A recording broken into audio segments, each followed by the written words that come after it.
La pandémie de coronavirus n'empêche pas la venue des bébés au monde. Voilà qui continue à donner du travail aux sages-femmes.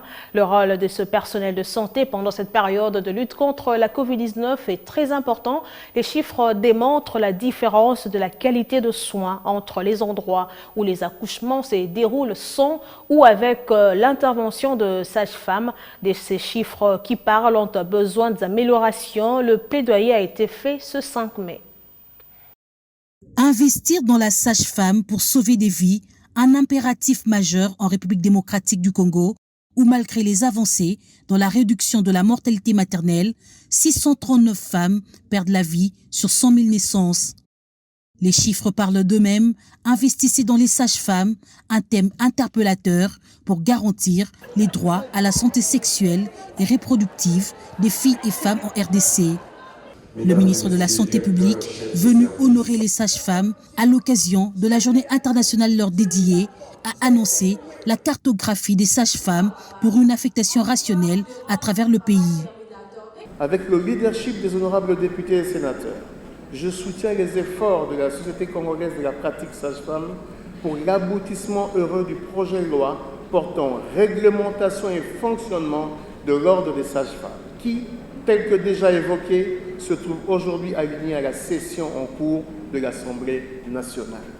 J'estime que cette loi est indispensable pour protéger cette catégorie professionnelle, les femmes, les nouveau-nés, ainsi que les filles contre les sévices et les soins de santé non sécurisés. Conscient du rôle capital que jouent les sages-femmes dans la survie de la mère et du nouveau-né, le Fonds des Nations Unies pour la population continue à investir pour accroître le nombre des sages-femmes et améliorer la qualité et la couverture de leurs services.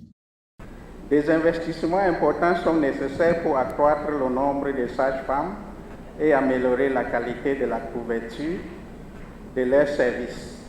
Consciente donc du rôle capital que jouent les sages-femmes dans la suivi de la mère et du nouveau-né, l'UNFPA a choisi de continuer à investir dans les sages-femmes afin d'accélérer la marche vers l'atteinte de l'objectif de développement durable numéro 3, à savoir la bonne santé pour tous.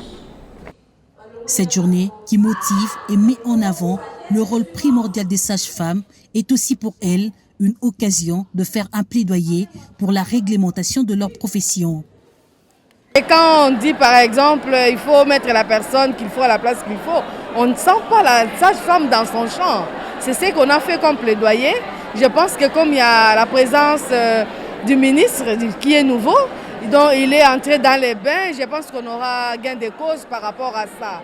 Réglementer la profession de la sage-femme, c'est le meilleur investissement pour garantir les droits à la santé sexuelle et reproductive des filles et femmes en RDC. Un message lancé particulièrement aux décideurs, législateurs, membres du cabinet du chef de l'État, bailleurs et partenaires financiers conviés à cette célébration. Merci beaucoup.